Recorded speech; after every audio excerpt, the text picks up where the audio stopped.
You know it, and I know it. This plan will fail. And although this plan seems quite good, and in theory perfect, in practice it is heavily flawed, and it will lead to the worst outcome when it comes to the Shinju. All-out war.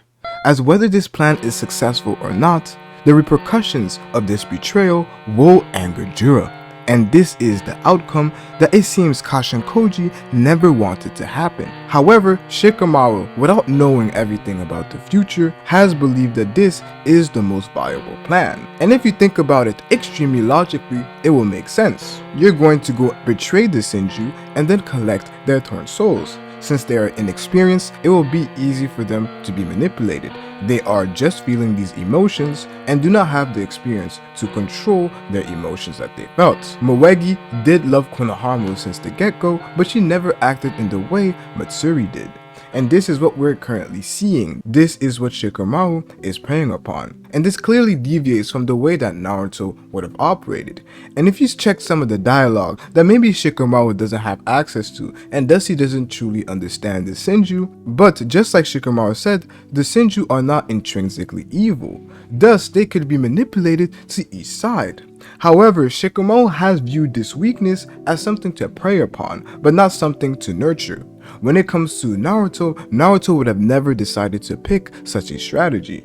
Naruto would have wanted to help deviate and help nurture the Shinju in a path which would cause them to be good. However, Shikamaru has decided to do none and betray the Shinju, which would ultimately lead those who survive to have an intrinsic hate for the people who live in Konoha. We have a statement from Ryu, which basically tells us that Jura has a lot of respect for the people in Konoha. He goes in Konoha multiple times. This is his second time going to Konoha. We literally see him in the last chapter going there to collect books. He is respectful of the culture. He pays for everything, even leaving a little bit more extra cash because he trusts the people there not to rip him off when he comes back to buy more books. We see a Jura who has placed a lot of trust in the people in the village of the Leaf. However, Shikamaru's plan does not intend on nurturing the Shinju towards that direction, and his plan in general does go back at what exactly a ninja is supposed to be,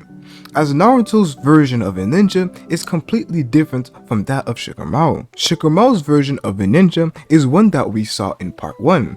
A ninja is somebody who does the mission regardless of his emotion. Your emotions are not counted upon. You are meant to be a tool and be heartless. And this is essentially what he is telling Konohamaru to do. He didn't say this to Sarada, he didn't say this to Mitsuki or anybody, he told this to Konohamaru, who is the leader, which clearly tells us that this is something that the likes of the new generation have not experienced. This is not the way of the shinobi that the likes of this new generation have experienced. And this is clearly shown with the dynamic between Sarada and Shikamaru. When we go to the first chapter, personally, I didn't fully understand what Sarada was saying when she said that she is not trying to be a Hokage like Shikamaru, but a Hokage like Naruto. But now looking at everything that Shikamaru is doing, this example is quite clear. Naruto seeks to abolish this old shinobi system. Shinobis to Naruto are those that endure no matter what. No matter the heartache, no matter the struggles, they keep enduring and going on. As this is exactly what Naruto has been doing throughout his entire life. This definition of a shinobi doesn't mean that you are heartless, doesn't mean that you do not show emotions. It means that you simply, throughout everything you do, you endure and you keep going forward. However, with Shikamaru's plan, you are not looking at it from Naruto's perspective.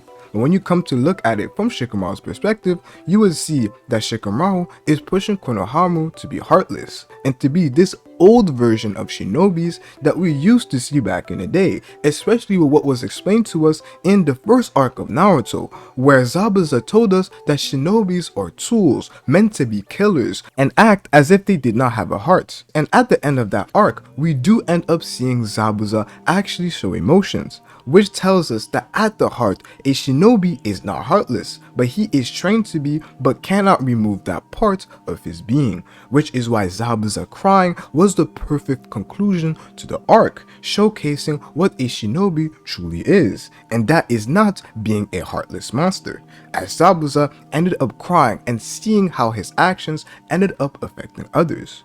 However, with the likes of smart people like Shikamaru who are ultra logical, it is quite clear that he isn't the best person to be leading the Leaf at the moment, as the village is going to end up being destroyed, and it makes so much sense that it is with Shikamaru as the head and not with Naruto, as if Naruto was still Hokage, I do believe that we would have a better chance of befriending the Shinju, regardless of them having targets that have to be killed, due to the fact that we've already seen the Shinju resist these urges that they have. We have the likes of Jura, who is constantly resisting the urge of devouring Himawari because he is in a village that he deems as equal, and constantly their goal is to end up eating an Otsutsuki, but due to their curiosity, they are not acting upon that goal. This is what we are currently seeing. They are able to resist these things by having other emotions that they deem to be more valuable. But Shikamaru is not going down that path, which is a path that Naruto would do, which is why Shikamaru tells us that what he is currently doing is something that Naruto would not. But due to the fact that he wants to bring everybody back, he does see this as the only viable plan. I'm not necessarily saying that Naruto's plan would lead to everybody coming back, but it surely wouldn't lead to all-out war, as it would take into account emotions. And this is the biggest part of the Shinju, their emotions and their understanding of their emotions. And this is what will ultimately lead to all-out war, as this plan will cause them to feel an emotion that none of them have currently experienced, and that is anger. And this is why Kashin Koji has been telling everybody not to anger Jura, as Jura has experienced a number of emotions since coming to be.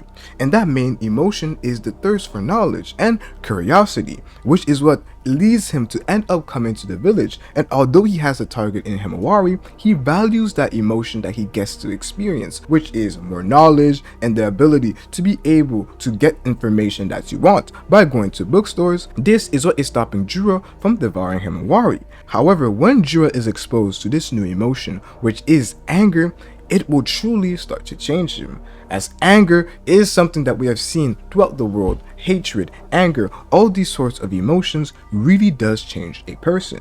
And if you simply analyze how this plan will actually work in practice, the most likely person to be able to successfully deal with their opponent is Konohamaru when it comes to Matsuri. And what happens when he cannot? As out of everybody, he has already shown the biggest restraint. He has basically told Shikamaru that he doesn't want to do this. He doesn't want to prey upon people's emotions and use it to backstab him, which is where Shikamaru ends up telling him to be heartless, going back to that old version of the shinobi. And I don't believe that Konohamaru will be able to do that, but he has the highest likelihood to be able to defeat his opponents. But Ryu, on the other hand, he has not experienced that same emotion. Ryu is hot-headed. Ryu, every time we have seen him, he has always talked about killing someone. If you pay close attention, his first moments, his first introduction was dealing with Code, literally pulling Code out of his dimension. After he was pulled out, the only reason Code's life was spared was because of Jura. Ryu literally asked Jura if he could kill Code. However, Jura told him to focus on something else, which not only tells us that he is hot-headed, but he is at least stronger than Jigen. He is already stronger than Code, due to him simply being able to bully him and literally ask Jura if he has the permission to kill him, which means that he could do that. And we also see something quite similar when it comes to Team 7, as the first thing that he says to Team 7 is that, damn, if it wasn't for Jura, I would have killed you guys, but you guys really seem cool and I'm going to listen to Jura's advice. But what happens when he deems that they are not as cool as Jura says? They will end up being destroyed.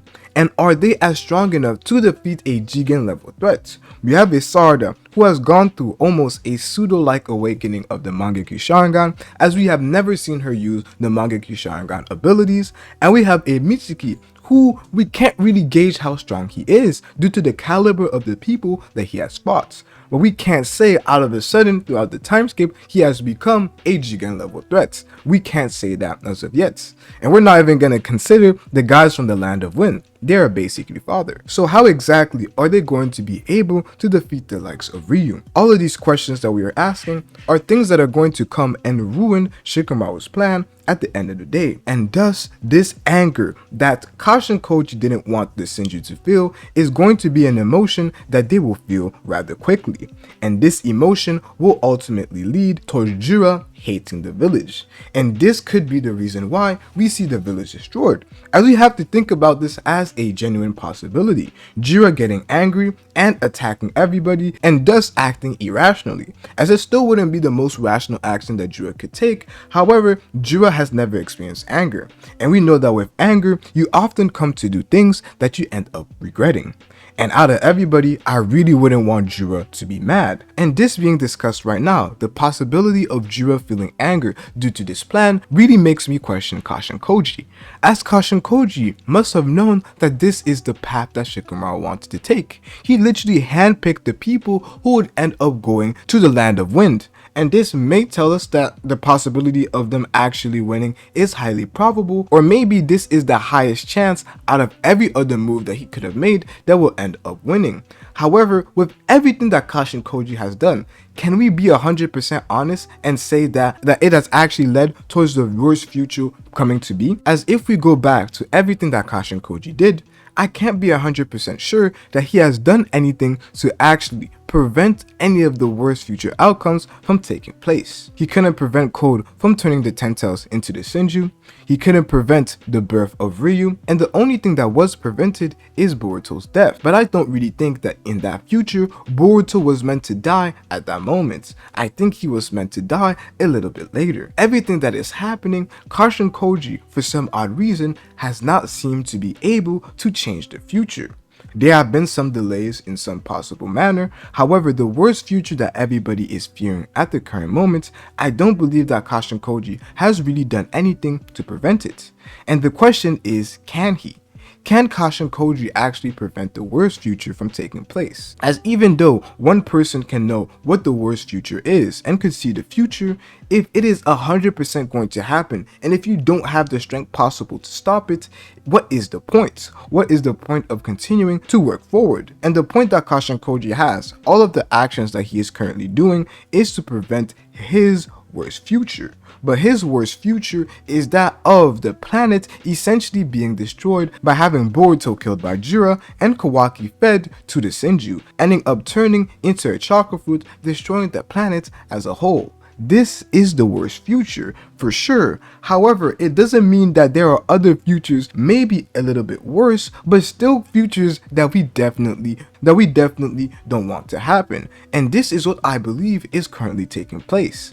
The worst future is the future where the planet is completely destroyed, but the other future possibilities that Kashin Koji is potentially leading everybody towards is still a future that is terrible, it's still a future that is sad, and because we don't see Boruto or Kawaki dead in the time skip, it is highly likely that the future that ends up happening, although it is not the worst future, that future is quite bad. A future where the village is completely destroyed, Boruto and Kawaki seem to be the only people alive at the time, and we don't know what is going on. And if the lead village is destroyed, what about the other villages? And this is what we have to be discussing now, as everybody deems that it is possible that we're going to prevent the worst future from taking place. And I do believe that looking at the time skip, this fact is 100% clear. However, the future that we do see is not a future that looks happy. And to be 100% honest, the way that I am looking at it right now, it seems like they are picking the least worst poison. Which poison is going to do me the least amount of harm? And this is essentially what is left for them to pick. And looking at everything that is happening right now, the Shinju, how are they going to be defeated? How is this plan ultimately going to lead towards a future that everybody is happy with?